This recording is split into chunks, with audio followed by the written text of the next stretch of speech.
Petite pépite de conscience, épisode 24. Cessez de divorcer de vous-même. Connaissez-vous au moins une personne dans votre vie qui ne divorce pas d'elle-même pour qui que ce soit? Ce qui est intéressant, c'est qu'en général, cette personne est perçue par les autres de cette manière. Oh mon Dieu, c'est un vrai salaud! Bien sûr, vous ne voulez pas être un salaud. Par conséquent, vous divorcez de vous-même pour que personne ne puisse jamais penser cela de vous. D'un autre côté, cette même personne sera perçue par d'autres pour ce qu'elle est vraiment, un leader. De mon point de vue, un leader sait où il va. Il n'a pas besoin que quelqu'un le suive et est prêt à aller où c'est nécessaire, que les autres y aillent ou pas. Les gens qui ne divorcent réellement pas d'eux-mêmes peuvent devenir les leaders de ce monde. Tout au moins, ils peuvent être les leaders de leur propre vie au lieu d'être des moutons. Quand il y a deux leaders dans une relation, ça marche plutôt bien, parce que tous les deux sont prêts à permettre à l'autre d'être exactement tel qu'il est. Ils veulent tous les deux que l'autre grandisse, prenne plus de place et s'épanouisse, car ils ne sont ni intimidés ni ne se sentent menacés. Au contraire, ça les inspire.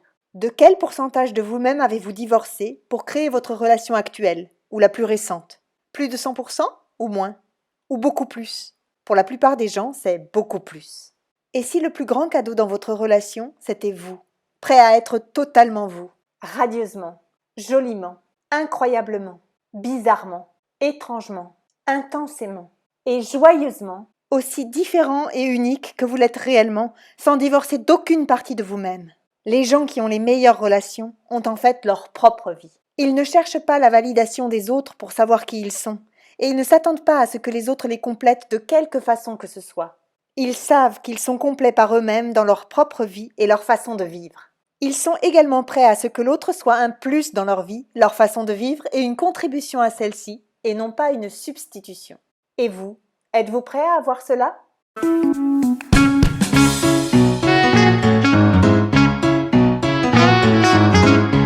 vous avez apprécié cette petite pépite, merci de liker, commenter, partager et diffuser tout autour de vous. D'autres épisodes sont disponibles sur cette chaîne YouTube. Je vous invite à les découvrir et à vous abonner pour être sûr de ne pas rater le prochain. J'aurai également beaucoup de plaisir à vous retrouver sur mes pages Facebook, Anne César et l'audace d'être soi. À très bientôt!